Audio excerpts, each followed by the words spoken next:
Overall, the amount of difficulties and hazards and like traps along the way is insane. So I don't think I had an encounter with an agency that did not include some kind of a lie to a certain extent. The first thing that you guys did was to learn me and my timelines and what do I need. Yes. And this is why every step of the way felt very personalized. The fee is lower than what I would pay differently. Shahar, first of all, congratulations, because you've acquired a property in Barcelona, investment property. Thank you. And I think it would be good I would love to understand your view a bit on how the experience was, how the process has been, because we've accompanied you, but I think you have seen a lot of things in the market, how the market works, how it doesn't work, and how easy it is for buyers to potentially make mistakes in the market, right? When you buy a property, you've engaged with agencies. Correct. You've seen different properties, and then today decided to buy one property. Want to share a bit your experience, because we have people watching us that are probably today thinking of buying a property. Yes, of course. So I just got out of the jungle, I would say, the property market jungle. Overall, the amount of difficulties and hazards and like traps along the way is insane. Lack of truth, malpractices with a lot of agencies. We're going to give examples about this later. That's very interesting. Too many to count. I would say that I have to have somebody who's professional accompanying me, which is very much unlike me in other disciplines of my life. The best part was to have a second professional judgment with me about the different options, because there are many options in Barcelona. You looked at many options, right, before you took this decision? Yes. More than 10 options.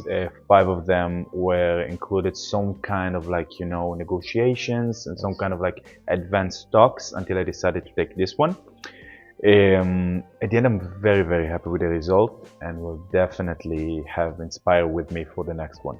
That's good to hear. And keep that in mind. If you want help as well, just go to our website and tell us what you want, and we will contact you. So it's a one-to-one conversation. You said, Shahar, lack of truth. Yeah. That sounds like, how should we interpret that? What should people worry about that? This is the easiest way to say it. So I don't think I had an encounter with an agency that did not include some kind of a lie to a certain extent. Yes. And you looked at 10 properties, you said, huh? All of them adjusted the truth a little bit. And those are things that, you cannot know. You cannot know exactly what is the truth if you don't have somebody accompanying you. I would say that if I was a bit more confident in the beginning of the process, or maybe I should have done it myself. Now I look back and I tell myself, wow, I could have fallen here. I could have fallen here. I could have paid much more if I didn't know that. So overall, the agencies in Barcelona, they are looking at the truth as a recommendation to tell to the client, and not necessarily as an obligatory thing to do. So agencies have their own definition of what truth means. Huh? And we warn for that a lot, but it's great to hear real stories. Let me give a few examples now as well. Because in Spain, a realtor or selling agency, different from many parts of the world, they're not obliged to give you all the information about the property. If something is wrong and they know it's wrong, a technical problem, financial debts behind the property, the owners might not have all the paperwork in order, they don't have to tell you. But they do want your signature, because they paid by the seller once they have a signature from a buyer and the seller accepts that signature. So that there's a big conflict of interest for selling agencies. If they say everything, you might not sign. They will not get any commission. If you don't say everything, or they give it a different twist, you might buy, and the problem is your problem. Yes, exactly. They have lied about cédulas. They have lied about debts to the comunidad. They have lied about building rights. One of the apartments was an ático that they claimed has the right to build 2 more floors. No, complete lie. They have lied about the state of the property. They lied about everything they can. I remember square meters as well. One property was Square advertised meters, as correct. I think 120 square meter was advertised. It was a lot less. Yeah. And they said it was a private terrace. The terrace was not private. And these kind of things. Exactly. Okay. So that's very interesting for people to be aware of. What was for you the biggest learning throughout the process, if you look back at it, or the biggest surprise that you say, look, I didn't know that. I didn't know that this could happen.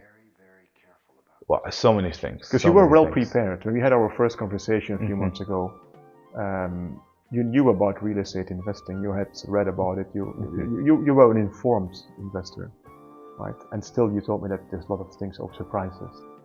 Yeah, my family does it for a very long time in multiple cities.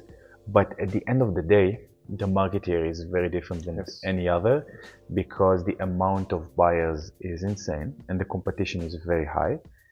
And the propietarios, the owners, know that they can adjust the truth a bit. The biggest shock for me was the way they negotiate. Yeah? Tell me more. The decision making, unclear, completely unclear. I have never seen an entity negotiate with such lack of transparency. And again, we go back to the same point, with lack of transparency and with a lack of accountability for the results. And it was surprising for me because, it's not an ad on Dialista that you can lie a bit. Okay, I can accept it. But it was the actual, steps of the negotiation that time after time after time, we saw they lie about something. And the fact checking, to see what's the truth compared to what they said, always surprised me because there was always a gap. It was never 100% accurate. And we know this, and we see you've seen it now for 10 properties that you look at. We probably look about 10 properties a day, more or less, if you look at all our clients together. And this comes back time after time. We see the same challenges. Many of the people that work for agencies, meaning people that show you properties, they have no training, no preparation, no license to operate. They come from a variety of backgrounds. You name it, and it will be in the list of backgrounds of those people. Some of them are very good, but there is an incentive for them not to give you all the information, and that's the risk. That's why I think it's so important to have a buyer agent on your side to build in that protection. In this example, the property you're buying, I remember, and correct me if I'm wrong, but so they gave wrong information about the square meters and the terrace. They said it was advertised as a very good investment, great property, things are in order. Then it didn't have the habitability certificate. Correct. It didn't have an energy certificate. These documents are necessary to go to notary and buy a property. There were 7 owners. It was inheritance. That's difficult to manage communication, to negotiate. It's very easy that a deal blows up, just because one of the owners suddenly changed his mind. The owners wanted the money into their bank account. We pushed back a lot on that because we didn't want to give the ARA's amount, the earnest money, 10%, just to 7 people that we don't know and we've never seen. So they also had a debt to the comunidad. They didn't pay their contributions to the homeowner association, exactly. That makes it complex. Definitely. Because one of the risks here for the people watching this, if a property has no habitability certificate and you want to finance the investment, it's very, very difficult that the bank will say, here is the money. Or they might say, maybe we give you 50% or less. Right? So thanks to the mortgage broker, who did a good job, he managed to convince the banks, to persuade them that the document will be there, that certificate will be there in a number of weeks. Correct. Because otherwise you would just add a lot of time to it, and it becomes an uncertain process. Correct. The mortgage broker, which was also via Inspire, managed the process, which is also another type of jungle. Yeah. You talked as well about how people negotiate in Spain. You said it's not as professional as you would expect from the agency side. Here we had the additional challenge that the square meters were advertised incorrectly, on purpose probably. So we had another not just a desire to negotiate, but a need to readjust the price to what a fair price would be, right? Remember that process? Correct. So there was a negotiation on the final selling price, Yes. which I'm happy with, and there was a negotiation on the fees. We also adjusted this a bit. Yeah. So when you had your plans to make an investment in Barcelona, you came to us. I remember we had an initial conversation, I think in August or July or August last year. We talked about your plans. How did that start? Do you know what were the first things that we did together? How did it actually get going? The first thing that we did together, so the first thing that you guys did was to learn me and my timelines and what do I need.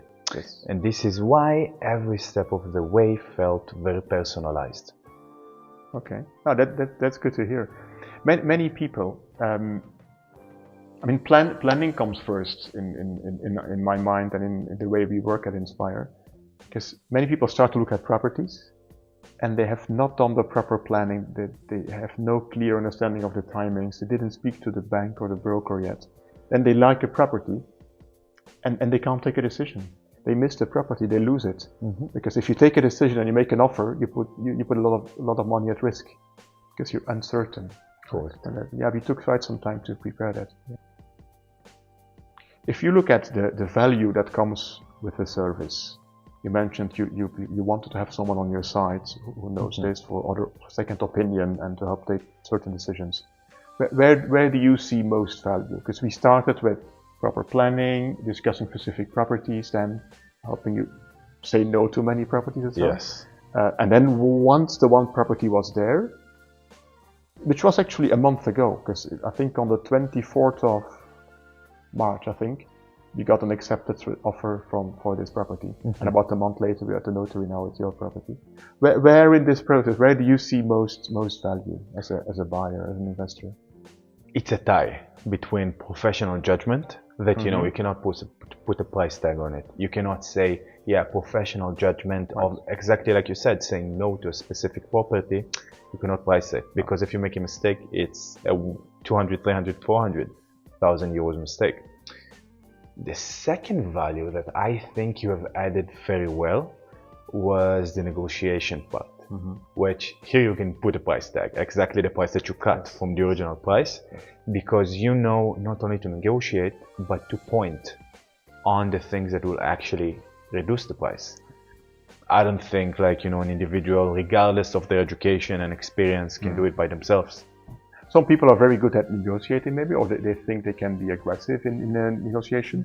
But the challenge is you first need to know what do you want to achieve in a negotiation, any negotiation in life or in business.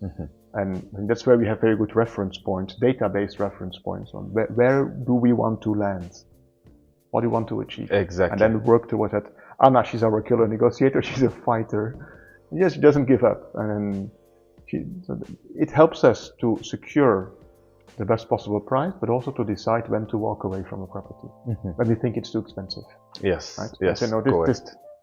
We wouldn't buy this ourselves. Doesn't make sense. Correct, but her arguments were also based on reality, you know? Yes. For example, one of the properties had an issue with the registry of the hallway, blah, blah, blah. And it says that you cannot like divide it to another property. It completely changed the price. And of course, they know it. Yeah. And if Anna knows it, she can reduce the price for me. Exactly. Okay. And of course, professional service. I mean, it cannot be for free. We can't work for free. Then otherwise we can't give a good service. Of course, it's not sustainable. It comes with a fee. How do you look at the value versus the cost of a service? Because some people I know, because I talk to many people that want to invest, that want to buy. And people ask me, like, is it worth the money, or maybe I can do this on my own? How do you look at that? No, for they a cannot. service? No, they cannot. When you told me the price, after the first call in August, I called my dad and I said, hey dad, because he's more experienced than I am. Hey dad, is it a normal price? Right. He said, what does it include? And I said, A, B, C, D, E. He said, only for A, you would pay half of this. Only for B, you're already at the full price. So you took care of the contract, the architect, to check the apartment, which is a lot of money in Barcelona. You have helped me with the negotiations. So when we add everything together, the fee is lower than what I would pay differently. Okay. That's what we're trying to achieve. That's our goal. That's also why it's a bundle. It's a buyer safety pack in the end, that includes everything that you need as a buyer, and that's why we can offer it at attractive prices. Thank you for sharing your experience. I hope it can inspire other people who are thinking of buying in Barcelona or in the surroundings. And success with your new property. Thank you very much. Enjoy the bubbles. Thank you very much. All right. Yeah.